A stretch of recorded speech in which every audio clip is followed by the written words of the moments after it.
Hola, hola, ¿cómo están? Bienvenidos al programa. Mi nombre es Ricardo Mórtola. Esto es Análisis en tiempos de coronavirus. Muchísimas gracias a todos por estar en nuestra transmisión. Muchas gracias a todos nuestros fieles radioescuchas que siempre, todos los días, a las 5 de la tarde, prenden el dial 106.5 FM. También para nuestros radioescuchas que tienen la facilidad de entrar a www.marielatv.com y pues ahí pueden poner clic en la partecita de arriba donde dice Radio Fuego y podrán escucharnos en vivo desde cualquier parte del mundo y por supuesto desde cualquier dispositivo. Es muy importante recalcar, hoy es martes 12, nosotros lo explicamos ayer, lo vuelvo a explicar, este programa va a tener un formato diferente dependiendo del día. Van a haber días que tengamos 2 entrevistas, van a haber días que tengamos una sola entrevista, entonces vamos a variar un poco dependiendo. En este caso, el día de hoy vamos a tener una entrevista, pero siempre que tengamos una entrevista hay que recordar que el invitado obviamente debe estar a la altura para que obviamente pues compense que no hayan 2 entrevistas en el día. Pero bueno, vamos a presentar nuestro primer invitado, que es el doctor Carlos Ortega Maldonado, canciller de la Universidad de Espíritu Santo, abogado, doctor en jurisprudencia, maestría de comunicación, etcétera, etcétera. Doctor, muchísimas gracias por estar en nuestra casa. Radio Fuego, es un placer tenerlo. Bienvenido. Muchas gracias, Ricardo. Un gusto poder compartir con ustedes este diálogo, pues, y con todo gusto los atiendo. Bueno, doctor, antes de entrar al tema principal, obviamente, que vamos a discutir, y que es el tema educativo, el tema de las universidades, que en estos días pues ha sido bastante polémico, por así decirlo, le quiero preguntar, desde su opinión, ¿cuál es la situación actual del país? No la educación en general. Dígame cuál es su opinión. Bueno, yo creo que nosotros como país veníamos ya en una crisis económica, fundamentalmente porque el país no previó tener reservas suficientes para momentos de crisis. Como cualquier economía micro, que usted tiene que tener algo de ahorros para momentos adversos, por un lado. Después vino el tema del precio del petróleo, que trae ahora otro componente grave, porque tenemos hoy día un petróleo a un precio realmente muy bajo, que resulta casi más costoso sacarlo que venderlo. Entonces, y un país deprimido porque de alguna manera hemos estado informándonos cada día de una nueva organización que de alguna manera sigue drenando fondos públicos, más todos los que se drenó durante muchos años, en donde no ha habido realmente una estrategia para ver si cambiamos la percepción de cómo se hace país y cómo se sirve al país. Porque de alguna manera no puede ser que hayan cosas como las que nos enteramos a diarios, de sobreprecios, de contrataciones ineficiosas, y esto agrava usted un problema de que tenemos un aparato del Estado, un aparato público demasiado gordo, demasiado obeso. Sí. Entonces queremos resolver los problemas para poder pagar megaestructura que tenemos como país, y no nos queda otra opción que meterle la mano al bolsillo del ciudadano a través de más impuestos y a las empresas para drenarla más. No es posible que nosotros tengamos un país de 600.000 funcionarios públicos, de casi 10.000 millones de dólares anuales solamente para pagar remuneraciones, en donde usted compara sueldos en el sector privado y en el sector público, y usted encuentra 2 y 3 veces lo que se paga en el sector privado. Entonces, no es que eso no le cueste al ciudadano, eso le cuesta al ciudadano. Entonces, yo creo que nosotros tenemos conciencia de que tenemos que casi refundar el país bajo un concepto distinto de modernización, un concepto de agilidad.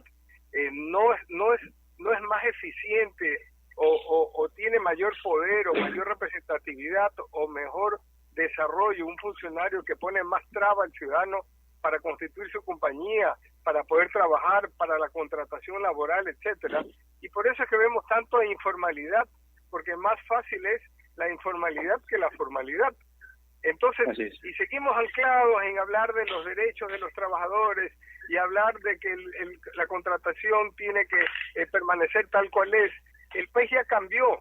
Entonces, es una minoría de los ecuatorianos, por ejemplo, que están teniendo un contrato de trabajo estable, y es una mayoría las personas que no tienen trabajo. Entonces, si nosotros pretendemos que la base de contratación de empleados en el país crezca, tiene que crecer en una modalidad distinta que permita estimular a las empresas a expandirse y a crecer. Entonces, el panorama del país es muy complejo y tenemos que todos de alguna manera renunciar a algo, y tenemos todos que de alguna manera ponernos de acuerdo que no pueden seguir siendo las cosas como han venido siendo o como han estado sucediendo antes. Yo creo que para eso se necesita un gran liderazgo, para eso se necesita mucha actividad, mucho trabajo, muchos pantalones para tomar las decisiones que al país le conviene, y no decisiones simplemente políticas por demagogos o por simplemente por tratar de ser populista. Usted ha visto, por ejemplo, una disposición que está en el artículo 9, en el artículo 7 de esta nueva ley de solidaridad, que dice: a las instituciones educativas tendrán que sostener a los estudiantes aún si no pagan durante todo el año 2020. Entonces yo le pregunto a usted, periodista, usted podría ir a la tienda de la esquina de su casa y decirle: yo necesito que usted me dé los alimentos, y si puedo le pago, y si no puedo le pago el próximo año. O ir a tanquear la gasolina y decirle al señor cuando le cobre, le dice: no, yo le pago a partir de enero. Entonces, en vez de mejorar la vida, la estamos complicando más, porque esa institución no va a tener recursos para pagar a sus docentes. Entonces va a tener que frenar la institución, o va a tener que dejar de pagar a los docentes, y estamos haciendo una crisis mucho más grande. Hoy día mismo usted tiene que saberlo, hay 15 instituciones educativas que en los últimos 10 días acaban de cerrar sus puertas. Son miles de estudiantes que se quedan sin matrícula en la educación particular. ¿Y qué pasa con esos miles de estudiantes? Van a tener que ir a la matrícula pública, pero si la matrícula pública ya no puede más con lo que tiene. ¿Y qué pasa con los cientos y miles de profesores y colaboradores de esas entidades educativas? Se quedan también sin trabajo. ¿Todo por qué? Por una medida demagoga, por una medida populista. Entonces, hay cosas en donde hay que aplicarle la racionalidad. Ya no podemos nosotros seguir legislando o seguir gobernando para ganar votos, sino para resolver los problemas del país, que son muchísimos. Y tenemos que hacer un acto patriótico, de decir: vamos a trabajar por nuestro país, ver qué doy y no qué pido. Y creo que es un cambio de mentalidad que tenemos que ya todos partir de esa base. Así es, doctor. Para partir desde una base, usted es canciller de la Universidad de Espíritu Santo. Doctor, quería preguntarle cuál es la actualidad de la Universidad de Espíritu Santo. Me parece que últimamente, por así decirlo, se ha infravalorado la educación. ¿En qué sentido me refiero? De que mucha gente está poniendo a la educación en segundo plano. La gente dice: bueno, tengo esta dificultad, no meto a mi hijo a la universidad, no meto a mi hijo al colegio. Obviamente cada individuo es un caso completamente diferente, cosa que en general no se puede juzgar, pero que incluso el gobierno haya quitado fondos, haya quitado presupuesto, universidades públicas, que colegios hayan tenido que cerrar, se ve que en general la educación está infravalorada para el futuro y para la refundación de este país. Le pregunto, ¿cuál es la actualidad de la UES y cuál debe ser el trabajo a futuro de los centros de educación? Bueno, yo creo que para ir de lo general a lo particular, yo creo que cada institución tiene que hacer sus esfuerzos, pero tiene que también refundarse cada cierto tiempo, porque así como ustedes probablemente en la radio fueron optimizando las estructuras tecnológicas, fueron optimizando horarios, fueron optimizando programaciones, todas las instituciones tienen que actualizarse, y no solamente en el sector educativo, sino en general en toditas. Entonces, un modelo de estructura universitaria que se inspiró en una concepción de que las universidades tenían que ser centros que prioritariamente vayan hacia la investigación, como se lo estimuló en la ley de la época de Correa, si usted no le da los recursos, realmente lo que usted hace es crear una estructura demasiado obesa y demasiado complicada. Cuando se le recortan los recursos a las universidades en el 12% que acaba de recortarse, El Estado le recorta no porque le quiso recortar, sino porque simplemente se le acabaron los recursos. Entonces, hay que también ponernos ahora en el otro lado de la mesa. A ver, usted es el Estado y usted ya no tiene ingresos petroleros, le está bajando la exportación, le bajó el IVA, le bajó el sector productivo. ¿Qué puede usted hacer? Tiene que recortar. Entonces, pero para recortar, usted también le tiene que pedir un esfuerzo a las instituciones y ser coherente pidiéndole que se reduzcan. Yo le voy a dar un dato que de repente usted no lo analiza. Usted sabe que el Estado, por ejemplo, le da $2.300 por estudiante en la Universidad de Guayaquil y le da probablemente 2.600 si es para la Universidad Central de Quito. Pero este mismo Estado le da $16.000 a Jack Chai por cada estudiante que tiene ahí. Y este mismo Estado le da $18.000 a un estudiante de la Universidad de Liquián. ¿Usted cree que es justo? ¿Y usted cree que es proporcionado esto? Entonces, ahí es el ejercicio de optimización que hay que hacer, porque en realidad hay que ver también, si le pedimos al Estado que se achique, yo también creo que todas las instituciones que tienen que ver con el Estado, entre ellas las universidades también tienen que hacer el ejercicio de optimizar sus recursos. ¿Me explico? Entonces, sí.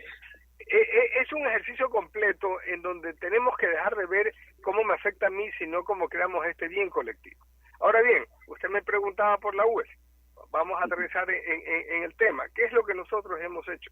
Nosotros, gracias a Dios, no dependemos de un recurso que viene del Estado, sino que como una universidad particular, usted, estudiante, puede escoger una universidad que no le cueste, que no es que sea gratis, sino que le cuesta a nosotros con nuestros impuestos cuando vamos a una universidad pública, o puede escoger una universidad pagada que le ofrece un modelo educativo.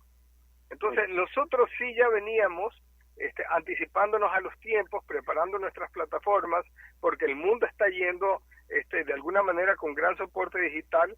La estructura tecnológica es una estructura que hoy día sus hijos, nuestros nietos, nacen con una estructura tecnológica que ya incluso tienen una estructura mental distinta a la que tiene una generación de 40, 50 o 60 años.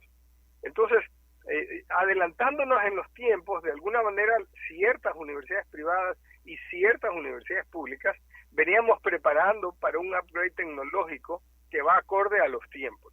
Y yo creo que no todo es malo, porque de alguna manera esta dificultad o esta adversidad que ha tenido el país, lo que nos ha obligado al país a anticipar una década de desarrollo. Porque quiera o no, usted dirá, pero ¿cómo desarrollo? Bueno, sí, hay una presión tan fuerte, primero para ver cobertura a través de todo lo que es el Internet y de las redes en el país, que está siendo presionada muy fuertemente para anticipar la cobertura del país entero para que pueda tener acceso a redes, primero. Segundo, las instituciones educativas y todas las instituciones en general, hoy día obligadas a trabajar en modalidad online o vía delivery, lo que han tenido es que activarse en algo que tarde o temprano lo tenían que hacer porque el mundo está yendo hacia allá. Se dicen que hasta las ciudades van a ser tan tecnológicamente desarrolladas que gran parte de la población va a poder en el futuro trabajar en sus propias casas para incluso aminorar los tránsitos, las congestiones, la polución, los problemas propios que se dan a veces de las grandes distancias que tienen que transitarse. Entonces, yo siempre trato de ver la cara optimista y la parte positiva de las adversidades. Entonces, yo creo que esta adversidad al país lo ha presionado a que empiece a hacer un esfuerzo de conectividad, un esfuerzo de actualización tecnológica, que de alguna manera cuando pasemos toda esta adversidad que va a pasar, porque todo tiene un principio y un fin, yo creo que tendremos un país fortalecido en ese sentido y vamos a tener que trabajar mucho en su recuperación económica, y eso va a tener que significar también muchos sacrificios y mucha creatividad para poder salir adelante como tenemos que salir. Así es, doctor. Le quería preguntar, usted había dicho que el recorte de las universidades públicas, la educación pública, se ha hecho porque definitivamente hay falta de liquidez en el país, es obvio. Estamos endeudados, estamos ahorcados, por así decir. Yo realmente no soy experto o un economista como para juzgar cuál sea la situación económica del Estado, pero yo pregunto, ¿no le parece a usted, doctor, que el Estado debió haber recortado antes que presupuesto de educación, subsidios, sueldo de burocracia y muchísimas cosas más antes que quitar el presupuesto de la educación que, doctor, usted que es canciller de la Universidad de Espíritu Santo sabe más que yo que es el futuro del país? Vean, en realidad empecé comentando que el Estado, tenemos un Estado obeso que tiene que hacer su esfuerzo. Lo que más a usted le puede molestar es que a usted le pidan más sacrificios y a usted le pidan más impuestos y a usted le pidan mayor contribución como ciudadano o como trabajador, y usted ver que el Estado no hace absolutamente nada, que lo único que hace es seguir en su estadio cómodo de saber que tienen sus sueldos, que tienen su estructura y no se ha achicado. Simplemente usted compare, hace un poco más de una década usted tenía 14 ministerios, hoy día tiene usted 46 ministerios, probablemente tenía 12, 14 entidades adscritas a la Presidencia de la República, hoy día creo que son 80 y pico entidades adscritas. La burocracia ha venido creciendo sostenidamente hasta llegar hoy día a 600.000 habitantes, a 600.000 personas, cuando usted probablemente puede manejar el Estado sin ningún problema con 350.000 personas. Ahí son 5.000 millones de dólares que usted puede ahorrarse. ¿Me explico? Entonces, yo lo que decía alguna vez cuando alguien me preguntaba, pero claro, el problema es que achicar el Estado significa despedir gente. Entonces, ¿y qué va a pasar con esa gente? Entonces, bueno, ahí le digo lo mismo siempre. Bueno, si usted tiene deprimido el sector privado para emprender nuevas actividades o al sector productivo para absorber mano de obra, entonces realmente tenemos también que estimular al sector privado y al sector productivo, no ahorcándolo con más leyes, con más impuestos o con más trabas para que esto se desarrolle. ¿Me explico? Pero vamos a la hipótesis que le he dado ahorita. Usted no quiere políticamente despedir al 30% de exceso de burocracia que usted tiene ahorita en el sector público. ¿No le parece a usted, Ricardo, que lo más lógico entonces es disminuya todo el salario del sector público en el 30% y usted va a tener el mismo resultado y no va a despedir a nadie? Pero no hay derecho que un chofer en una empresa privada o un chofer en cualquier empresa, digamos, usted le paga $500, $350 o $600, dependiendo, pues digamos, el esfuerzo del propio chofer, y en el sector público resulta que el mismo chofer le gana $900 o $1.200. Claro. ¿Me explico? Yo sé que todos queremos ganar lo más que podamos, pero en la medida que usted tenga recursos y en la medida que le vaya bien en el baile, pero no cuando no lo tiene. Entonces, no puede el Estado pedirnos a los ciudadanos que hagamos un sacrificio cuando él está dispuesto a hacer un sacrificio también por nosotros. Entonces, ahí es cuando usted ve que si usted tiene que renovar su licencia de Radio Fuego, usted tiene que mendigar un trámite y empezar a pasar de oficina en oficina para que hagan el informe, el informe favorable, y después la motivación, y después que haga el pago, y después que le hagan la revisión, y después. Así no progresamos nunca. Para que finalmente se le acerque a alguien oficioso a decir que él tiene cómo ayudarle en el trámite y que pues lo contrate profesionalmente para hacerlo. Este es el estado que vivimos y no da más. No podemos vivir este estado más. Y lamentablemente estamos en una encrucijada porque esto requiere una decisión política y un equipo de gobierno que lamentablemente no creo que están dadas las condiciones en este momento, porque me parece que al terminar ya un gobierno en donde ha recibido tantos golpes certeros y fuertes desde el punto de vista incluso de gobernabilidad y político, en realidad no hay mucho margen para que se puedan dar estos cambios. Carlos, ¿cómo está? Mariela Viteri lo saluda. Mariela, gusto de oírla. ¿Cómo está? Realmente, pues, escuchándolo acá en esta entrevista con Ricardo, y también muy preocupada por toda la situación país, ¿cierto? Su pronóstico de recuperación del país es a muy largo plazo, económica. A ver, yo diría que las instituciones responden a las motivaciones y ejecutorias de sus líderes. Si nosotros no tomamos una decisión política, que gracias a Dios la tenemos a puerta, en una próxima contienda electoral, en donde tenemos que elegir no al más guapo o al que más pena me da o al que me ofrece más, sino de verdad al más capaz, al más coherente, al que tenga de verdad las ideas más claras, los equipos más claros, nosotros no vamos a salir de este bache. Y la recuperación del país en la estructura actual, en el modelo actual, realmente nos puede demorar otra década, salvo que tuviéramos de verdad un cambio de gestión con un nuevo liderazgo, con una visión muy clara y que nos lleve de verdad al país a la disciplina que necesita, con una visión muy clara del norte que hay que llevar, del rumbo en que tenemos que ir todos, y tomar sobre todo las decisiones dolorosas que van a tener que tomarse para sacar el país adelante. Pero siempre hay una salida, mi querida Mariela, y una salida que todos la hemos sentido en el sector empresarial. Yo no creo que usted cuando ha incursionado en su revista, usted no pasó por sus inconvenientes, o cuando estuvo en la radio usted no ha tenido altibajos, pero usted ha tenido algo, usted ha tenido clara su visión de qué es lo que usted quiere, y ha puesto su cuota de sacrificio y ha tenido que tomar las decisiones que ha tenido que tomar para llegar finalmente a salir adelante. Y el país está en este escenario actualmente.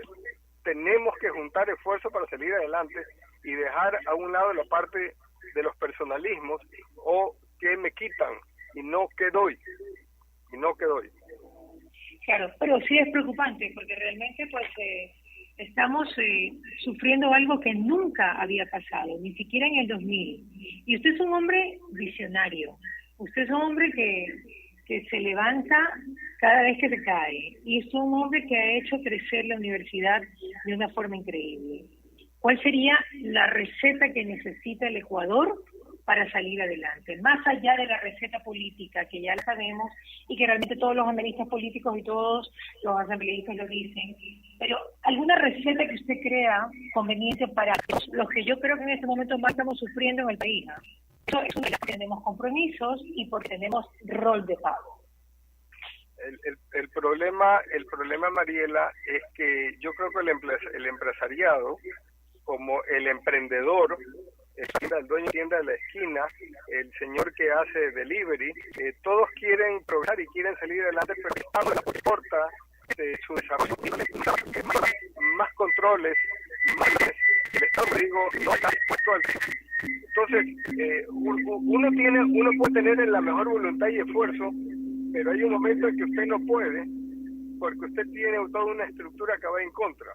Y le pongo un ejemplo ahorita. Miren la propia ley actual, están queriendo meter una nueva disposición que dice que el SRI por presunción puede inmediatamente ordenar, bloquear todo su bienes, porque tiene la presunción de que es un delito tributario. Imagínese usted lo grave que es eso, Mariela.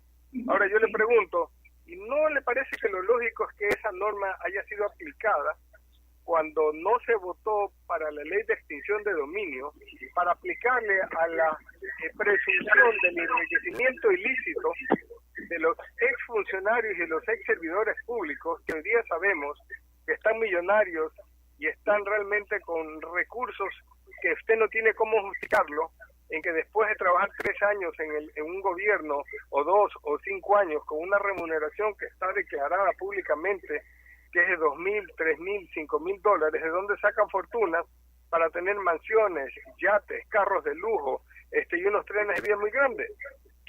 Entonces, ¿de qué estamos hablando? Si solo queremos realmente afectar al sector que está produciendo y que quiere levantarse. Y que no es solamente la industria o el comercio que la gente puede entenderlo. Es esa tienda que está en el barrio, es esa peluquería que está ahí en la esquina, es ese gabinete de belleza, es esa heladería que está generando trabajo y está creciendo y desarrollando a los emprendedores. Entonces yo creo que más allá de lo político, como dice, lo que sí tiene que haber es una decisión de los ciudadanos de decir basta a este Ecuador en que hemos perdido ya no una década, estamos perdiendo década ahora, porque no estamos dispuestos a sacrificarnos y sacarlo adelante con todo lo que esto implique, que a veces implica dar un poco más. Cuando usted me pone el ejemplo de la universidad, yo también le puedo decir con ese mismo ejemplo, nosotros tenemos una infraestructura que se conoce, y lo que hemos puesto ahora es esa infraestructura a servicio del momento histórico que nos tocó vivir con esta mega pandemia. Entonces yo tenía una infraestructura donde tenía yo una clínica universitaria de simulación, es actualizar la clínica de simulación y ponerla como clínica de servicio a mis colaboradores, a nuestros estudiantes, a nuestros exalumnos, para que en vez de que tenga que ir a morir a un hospital público colapsado, un hospital privado, pueda la propia universidad protegerlo, porque lo tiene todo, tiene a los médicos, tiene la propia infraestructura, tiene los respiradores, tiene las habitaciones, hospitalización, etcétera. Creo que todo lo que podemos dar, no podemos pedir. Y cada uno tiene algo grande que dar, aunque sea afecto, aunque sea solidaridad, aunque sea voluntariado. Estamos en un país completamente quebrado, completamente destruido, en donde lo más parecido a lo que nosotros estamos viviendo es la Alemania de la posguerra, que no quedó nada del país. La diferencia es que no tenemos destruido con bombas el Ecuador, pero está destruida su moral, está destruido su infraestructura organizativa, está destruido el orgullo, está destruido el sector empresarial, está destruido el empleo. Le decía a Ricardo hace un momento, Mariela, ¿cómo puede usted pensar que no hayan las reformas laborales que tienen que darse, porque estamos aparentemente defendiendo a los sindicatos de los trabajadores? Que está bien que defiendan a los trabajadores, pero yo pregunto, ¿y quién defiende a los desempleados? A los que no están trabajando, que son más de los que están trabajando. Entonces, si no les damos leyes para poder absorber, contratar y darle trabajo a los que no trabajan, porque estamos protegiendo a los que están trabajando, entonces, ¿qué esperanza tenemos? Así es, doctor. Quiero hablarle, ya entrando al tema de las universidades, de recortes de presupuestos. Usted califica, obviamente, pueden sufrir también los empresarios, también sufren los desempleados, pero yo me pongo a pensar y me pongo en los zapatos del chico que ahora mismo está estudiando en la universidad estatal y que en un par de meses, cuando ya le dicen reabrimos las clases, arbitrariamente van y le dicen es que no hay cupo, es que hagas lo que hagas ya no puedes entrar. Y este chico es un excelente alumno y tiene un futuro brillante. Yo le pregunto, ¿cómo el tema, obviamente el tema económico siempre va a estar por parte, pero yo pregunto al gobierno, por así decir, lesionar la educación pública? Yo pregunto, ¿cuál es el desbeneficio que viene Ecuador en los próximos años? Porque si es que lo vemos de una manera más simplista, estamos formando menos profesionales. Y yo creo que eso nos va a costar, ¿no lo cree usted, doctor? A ver, en el sector público hay universidades y universidades, como lo hay en el sector privado. Sí. El recorte al presupuesto, que lo ideal es que no hayan recortes, pero hay una realidad, el país no tiene liquidez para pagar esto. Haciendo una estructuración de la propia universidad, usted sí tiene un margen para optimizar recursos de alguna manera en sus propias estructuras, en sus modelos pedagógicos, que pueda permitirle precisamente no descuidar ese servicio educativo. Yo creo que la discusión nosotros estamos centrándola un poco más en el recorte y no en cómo hacemos más eficiente la universidad pública a través de la optimización de la tecnología, que es otra realidad, porque usted le puede dar a la universidad pública hoy día ese 12% que le ha quitado, pero esa misma universidad pública, si no está preparada para el mundo online, tampoco con ese 12% va a hacer un mejor trabajo, porque no tiene sus plataformas listas, porque no tiene a los docentes preparados, porque no tiene la conectividad debida. Claro, doctor, pero lo que le quería nombrar es que evidentemente así sea un presupuesto menor, mínimamente, ínfimamente, eso significa no solamente que se puede, que menos alumnado, menos profesores, etcétera, etcétera, pero usted me dice que se puede optimizar y obviamente que el método online es importante, pero doctor, seamos realistas, estamos hablando de universidades públicas. Realmente no quiero hacer una generalización, pero hay chicos que no pueden contar ni siquiera con una computadora o con una red Wi-Fi como para poder recibir una clase. Entonces, ¿cuál es la optimización que deberíamos buscar? ¿Cuál es su propuesta, doctor? Bueno, el que no tiene una computadora y no tiene Wi-Fi, sí, en medio de un estado de conmoción nacional como es una pandemia, igual no lo puede usted resolver dándole todo el oro del mundo a una universidad pública. ¿Me explico? Ya tendría que buscar la solución vía, a ver, cómo voy hacia el estudiante. Entonces, primero, digamos que el estado actual es un estado de excepción porque estamos en medio de una pandemia en donde no hay presencialidad. Pero yo le voy a hacer un pequeño ejercicio. El recorte de los presupuestos de las universidades vale ciento y pico de millones de dólares, 120 millones de dólares más o menos. Yo le pregunto, una universidad como Yacchay y una universidad como Iquián, juntas, se llevan el 100% del valor del recorte. Vamos, le pongo un ejercicio de la vida real, con un poquito de creatividad. ¿Usted cree que es justo que se recorte al 90% de las universidades del Ecuador porque dos universidades se le están llevando el valor entero del recorte? La Universidad de Guayaquil tiene 75.000 estudiantes. ¿Sabe cuántos estudiantes tiene Yacchay? 1.000 estudiantes.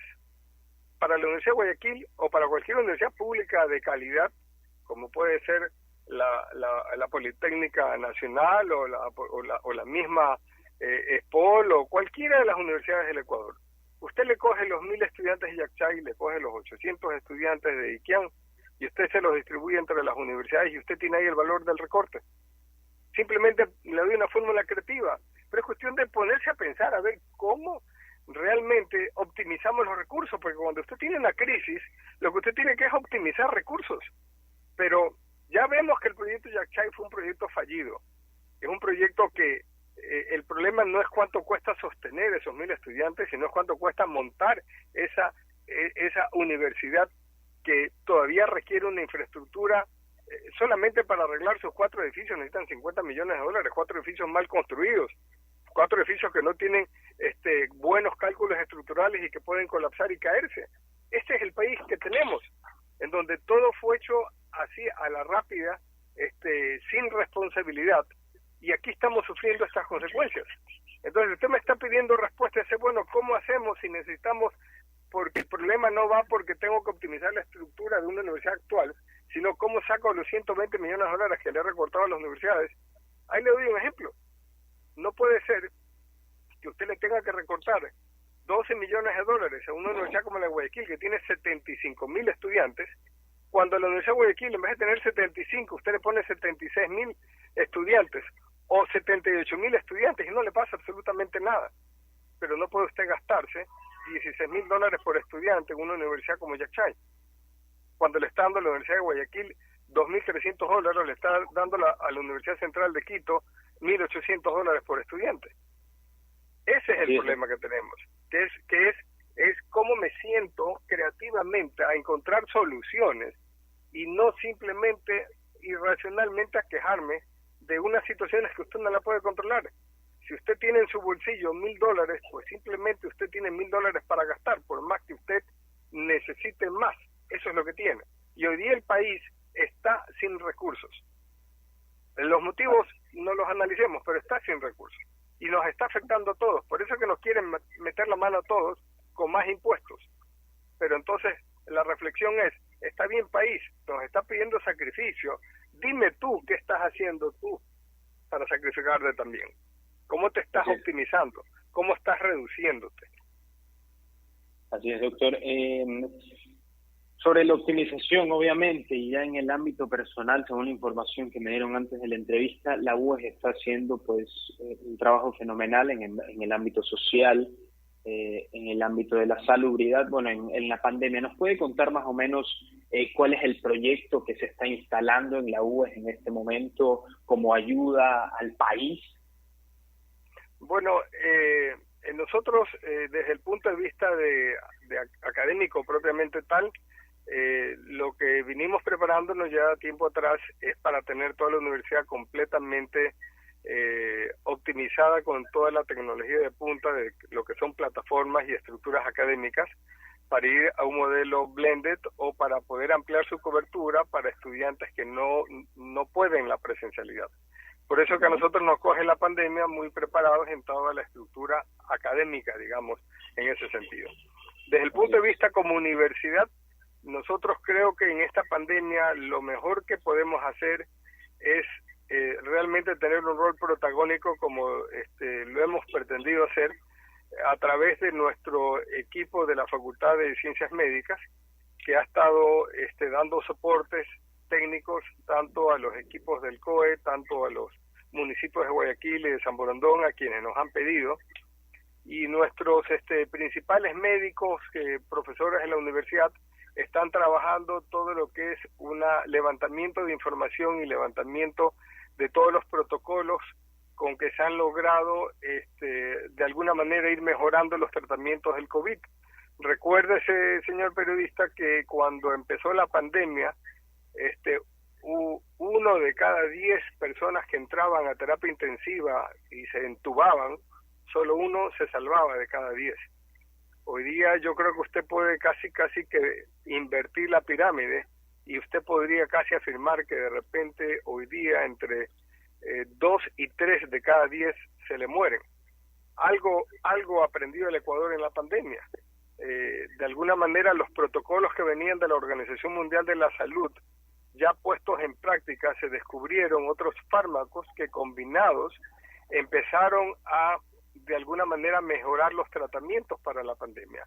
Y estos elementos son los que científica y técnicamente el Centro de Investigaciones de la UES los está cotejando para hacer el análisis de estos 180 casos y mostrarlos al mundo y al resto del país al cual la pandemia recién entra, porque podría ser que en Guayaquil la pandemia está cogiendo ya su curva baja, pero en el resto del país la pandemia en cambio está cogiendo su curva alta.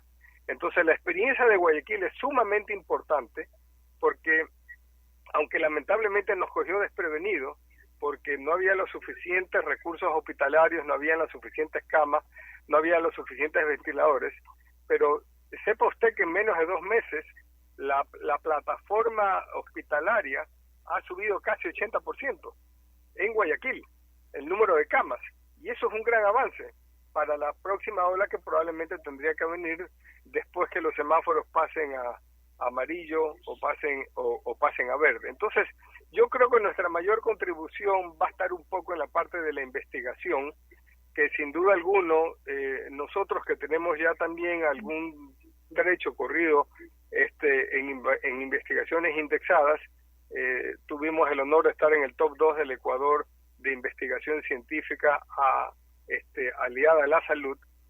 Creo que este tema va a ser de gran connotación y aportación mundial. Más allá de esto, la universidad como tal está trabajando, ha puesto todo su laboratorio de biología molecular para trabajar todo lo que es la parte de las pruebas PCR, las pruebas cuánticas, las pruebas rápidas, de tal manera que la comunidad de estudiantes y colaboradores UES no realmente de las murallas de la universidad. Entonces, creo que hay muchas contribuciones en donde usted optimiza los recursos. Fíjese que cuando la pandemia se llama el 911, el número 101 para dar telemedicina.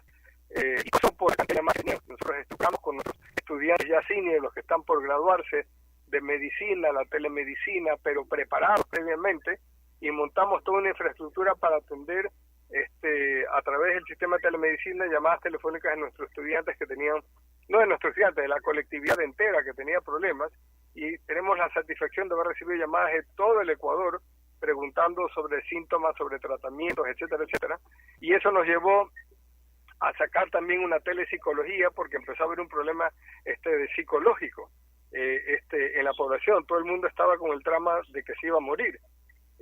Llegamos a tener un día 1.800 llamadas simultáneas, que fue impresionante.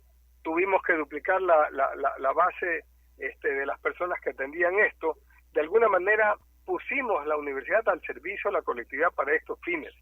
Después creamos también una aplicación que usted la puede ver en la página web nuestra, que usted pone sus síntomas y de acuerdo a los síntomas le dice si usted tiene de verdad que si los síntomas corresponden al COVID o no corresponden al COVID, porque usted puede confundir una gripe con un COVID, tiene alguna similitud o cualquier otra dolencia.